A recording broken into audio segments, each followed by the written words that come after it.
ஓம் சைராம். ஜெய் சைராம். என் அன்பின் சாய் குடும்ப உறவுகளே, நீ என்னிடம் கேட்டது போல சில மாற்றங்களை உன் வாழ்க்கையில் நான் செய்துள்ளேன்.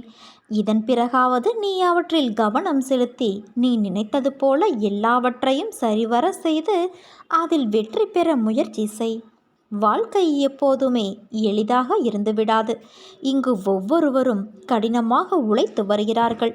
நீயும் உன் மனதை ஒருமுகப்படுத்தி உழைப்பில் கவனம் செலுத்து. விரைவில் நீ நினைத்ததை விட மேலாக வெற்றி அடைவாய்.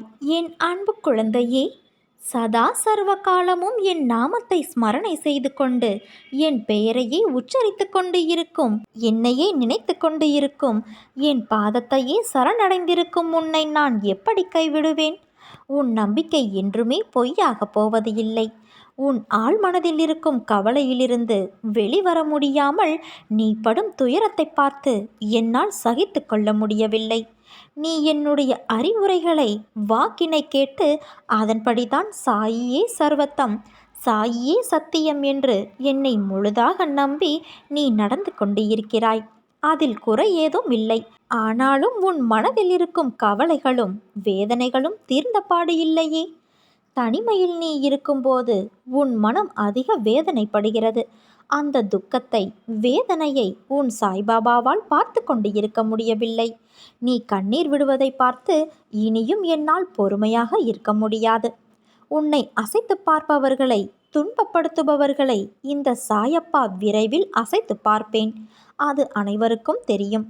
உன்னை இந்த நிலைக்கு ஆளாக்கியவர்களை, தன் நிலையை உணரும் அந்த தருணத்தை, உன்னிடம் ஓடி வரும் அந்த தருணத்தை உனக்காக உன் சாயப்பா நான் ஏற்படுத்தி தருவேன். அவர்கள் கண் பார்க்க உன்னை நான் கோபுரத்தின் உச்சியில் வைத்து உன் வாழ்க்கையை நான் பிரகாசமாக்குவேன் என் தங்கமே. இழந்ததையெல்லாம் உன்னை வேறு வடிவில் வந்தடைய நான் வழிவகை செய்வேன். நீ கஷ்ட காலத்தையெல்லாம் கடந்து விட்டாய். பார்க்கக்கூடாததையெல்லாம் பார்த்துவிட்டாய். பூர்வ ஜென்ம புண்ணியத்தாலேயே நீ என்னை அடையாளம் கண்டு இருக்கிறாய். எனக்கு செய்யும் சேவையின் மூலம் நான் பிரீத்தியடைந்து உனக்கு சேவகம் செய்ய ஆரம்பிப்பேன். உனது நிலை முற்றிலும் மாறி இன்பமயமாய் மாறிவிடும் என் தங்கமே. துன்பத்திற்கும் உனக்கும் நெடுந்தூரம் இருக்கப் போகிறது. அப்போது நீ என்னை நோக்கி கூப்பிடுவாய். நான் உனக்கு உடனடியாக பதில் தருவேன். உன் பெயரை யார் சொன்னாலும் அவர்களுக்கும் உதவி செய்வேன். இவ்வளவு விஷயங்கள் உன் வாழ்வில் நடைபெற வேண்டும் என்பதற்காகவே கஷ்டத்தை உனக்கு நான் அனுமதித்தேன்.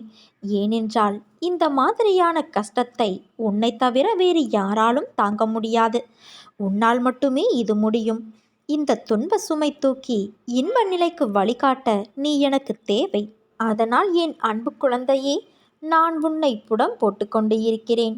மனம் புண்ணாகி போனதே என வருந்தாதே.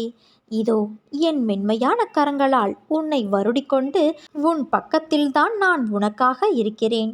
மிக விரைவில் உன்னை பொன்னாக்கும் நாள் வந்து கொண்டு இருக்கிறது. நீ நம்பிக்கையோடு இரு, நல்லதே நடக்கும். சாயிருக்க பயமேன்.